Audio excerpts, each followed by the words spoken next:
Well, tax season can be confusing. No matter how many years you've been filing your return, you have to sift through all the different deadlines. There's credits, there's deductions, and find out how to get the most out of your return. Get that money back. You don't have to do it alone. We have teamed up with the experts at TurboTax to make sense of it all and take some of that weight off your shoulders. Joining us this morning is Stephanie Riccio, CPA and TurboTax spokesperson. Great to have you in. Good morning. Okay, so let's talk deadlines. For the new year, a lot of us think going back to the gym, and a lot of us start thinking about taxes right away because those deadlines come up quickly. So what are the dates we need to keep in mind? So if you're an employed individual this year, the filing deadline is April 30th.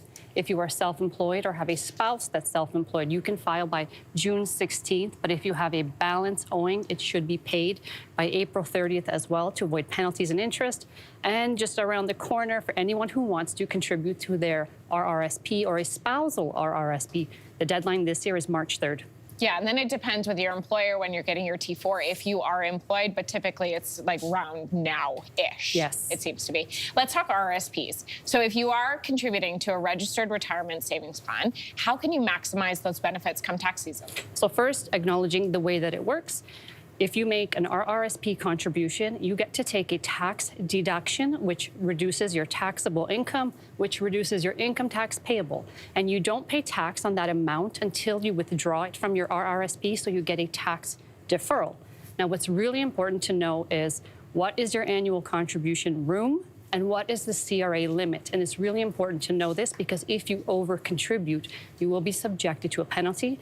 And that's information you can find on your prior year notice of assessment or in your MyCRA account. Okay, so that's online, MyCRA. You log in, you can find it there. What are some of the common misconceptions, Stephanie, that you hear about RRSPs? Top of the list is that if you make an RRSP contribution, you're automatically going to get an income tax refund. And that's not the case. When you make a contribution, you reduce your income tax payable. But if you were someone who was already owing to the CRA, the benefit to you is that the amount that you're going to owe is going to be reduced. So it is a win still.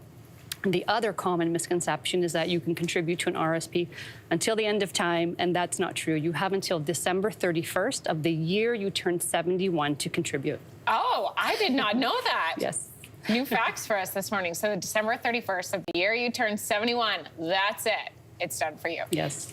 Okay, so we know our important dates. We've covered RRSPs. Everyone is feeling ready to file, hopefully. So what are some mistakes that happen that people should watch out for as they're getting ready to file their returns? The most avoidable mistake is filing late. And that's really important because if you're someone who has a balance outstanding, there is a penalty of 5% on the outstanding balance plus an additional 1% for every month up to 12 months that it's outstanding. And if you are habitually a late filer, your penalty amount actually increases by comparison to someone who is a first-time offender.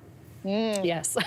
And then, of course, it's just another common mistake is just not being aware with some of the significant changes that have happened in Canada. For example, income tax brackets have shifted this year to align with inflation and buying power.